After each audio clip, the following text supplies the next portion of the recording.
Mutton குழம்பு இந்த மாதிரி ஒரு தடவை செஞ்சு பாருங்கள். டேஸ்ட் ரொம்ப நல்லா இருக்குங்க. இட்லி, தோசை, சாப்பாட்டுக்கு, சப்பாத்தி எல்லாமே சூப்பராக இருக்குங்க.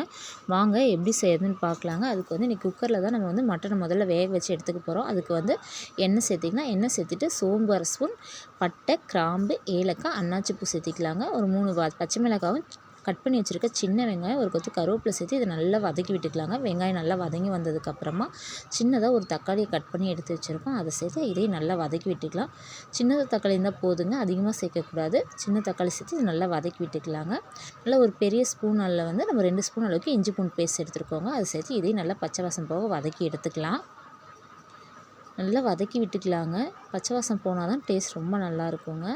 நல்லா வதக்கி விட்டுக்கலாம். முதல்ல நம்ம வந்து குக்கரில் வந்து கறியை வந்து வேக வச்சு எடுத்துகிட்டு தான் நம்ம பாத்திரத்தில் மாற்றி குழம்பு வைக்க போகிறோம்.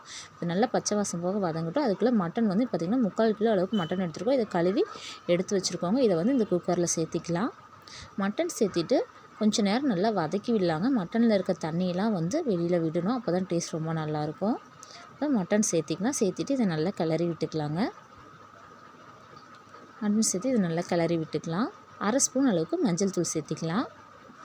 மஞ்சள் தூள் சேர்த்துட்டு மீடியம் ஃப்ளேமில் அடுப்பு வச்சுக்கலாங்க. வச்சுட்டு இது நல்லா கலந்து விட்டுலாம். ஒரு 5 நிமிஷத்துக்கு வந்து இது நல்லா வதங்கி வரட்டும்.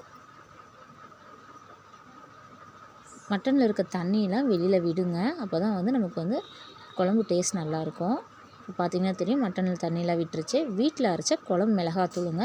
நம்ம இஞ்சி பூண்டு போட்டோம் இல்லைங்களா, அந்த ஸ்பூனில் வந்து நான் 6 ஸ்பூன் அளவுக்கு எடுத்துருக்கேங்க. இது வந்து காரம் கொஞ்சம் கம்மியாக தாங்க இருக்கும். வீட்டில் அரைச்ச குழம்பு மிளகாத்தூள் இல்லைன்னா கடையில் குழம்பு மிளகாத்தூள்னு விற்கிதுங்க, அது சேர்த்திக்கலாங்க. டேஸ்ட் ரொம்ப நல்லாயிருக்கும். இப்போ இதை நல்லா வதக்கி விட்டுக்கலாம்.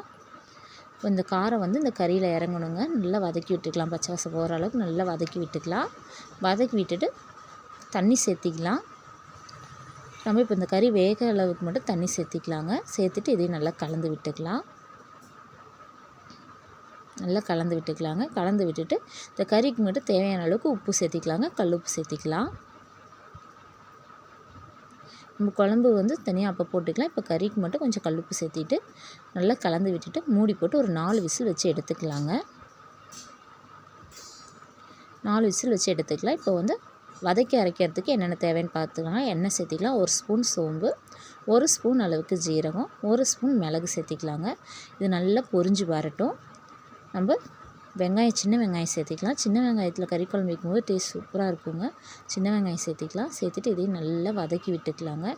நமக்கு குழம்பு எவ்வளோ வேணுமோ அந்த அளவுக்கு வந்து வெங்காயம் இதெல்லாம் கூடவோ குறைவோ நம்ம எடுத்துக்கலாம். ஒரு கொத்து கருவேப்பிலை சேர்த்திக்கலாம். ஒரு சின்னதாக தக்காளி சேர்த்திக்கலாங்க.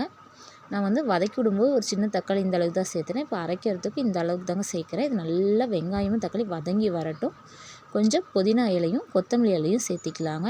இது சேர்க்கும்போது வாசமாகவும் இருக்குங்க, குழம்பு டேஸ்ட்டாகவும் இருக்குங்க. இது நல்லா வதக்கி விட்டுக்கலாம். இப்போ வந்து கொத்தமல்லி தூள் வந்து 5 ஸ்பூன் அளவு கொத்தமல்லி தூள் எடுத்திருக்கேன். மட்டன் மசாலா 3 ஸ்பூன், தனி மிளகாத்தூள் 1/2 ஸ்பூன் எடுத்துருக்காங்க. இது சேர்த்து இது நல்லா வதக்கி விட்டுக்கலாம். குழம்பு வந்து நமக்கு நிறையா கிடைக்கணும் இல்லைங்களா, அதனால் டேஸ்ட்டும் நல்லாயிருக்கும். இது நல்லா வதங்கினதுக்கப்புறமா 1/2 மூடி அளவுக்கு தேங்காய் வந்து எடுத்து வச்சுருக்கோங்க. அதை சேர்த்து இது நல்லா இந்த பச்சை வாசம் போக இதிலே வதக்கி விட்டுக்கலாங்க. இதை ஆற வச்சு அரைச்சிட்டு வந்துக்கலாம். இப்போ நல்லா ஆறிடுச்சு. இதை அரைச்சி தனியாக எடுத்து வச்சுக்கலாம். இப்போ வந்து சவுண்ட் அடங்கிடுச்சுங்க. இதை எடுத்துக்கலாம். பார்த்திங்கன்னா இந்த அளவுக்கு வந்திருக்கு. மட்டன் பாருங்கள் நல்லா வெந்து வந்திருக்கு பூ மாதிரி. இதை வந்து ஒரு பாத்திரத்துக்கு மாற்றிக்கலாம். மாற்றிட்டு நம்ம அரைச்சி வச்சுருக்க அந்த வெங்காயம் தேங்காய் வந்து இதில் சேர்த்திக்கலாங்க. ரொம்ப வாசமாக இருக்குங்க குழம்பு, டேஸ்ட்டாகவும் இருக்கும். கொஞ்சம் தண்ணி சேர்த்திக்கலாம்.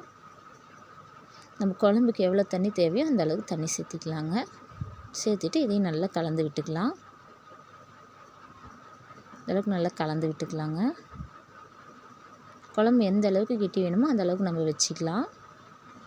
இப்போ இந்த குழம்புக்கு தேவையான அளவுக்கு கல் உப்பு சேர்த்திக்கலாங்க. நம்ம ஏற்கனவே கறிக்கு சேர்த்திருக்கு. இப்போ குழம்புக்கு தேவையான அளவுக்கு உப்பு சேர்த்தி கலந்து விட்டுக்கலாம். நல்லா கொதித்து வரட்டுங்க. இந்த வெங்காயத்தோட பச்சை வாசம் போகிற அளவுக்கு நல்லா கொதித்து வரட்டும். ஏற்கனவே கறி வெந்துருச்சு. நல்லா கொதித்து வந்ததுக்கப்புறமா ஒரு கை அளவுக்கு கொத்தமல்லி இலை தூவி இறக்குனா மட்டன் குழம்பு ரெடி ஆயிடுச்சுங்க. இந்த மாதிரி செஞ்சு பாருங்கள். டேஸ்ட் ரொம்ப நல்லாயிருக்கும். எனக்கு மட்டன் குழம்பு நிறைய வைக்க தெரியல அப்படிங்கிறவங்க கூட இந்த மாதிரி வச்சு பாருங்கள். இட்லி, தோசை, சாப்பாடு, சப்பாத்தி எல்லாத்துக்கும் சூப்பராக இருக்குங்க. நீங்களும் செஞ்சு பாருங்கள். மட்டன் குழம்பு ரெடி ஆயிடுச்சு. நீங்களும் செஞ்சு பாருங்கள். வீடியோ பிடிச்சிருந்தால் லைக் பண்ணுங்கள், ஷேர் பண்ணுங்கள், சப்ஸ்கிரைப் பண்ணுங்கள். தேங்க்யூ.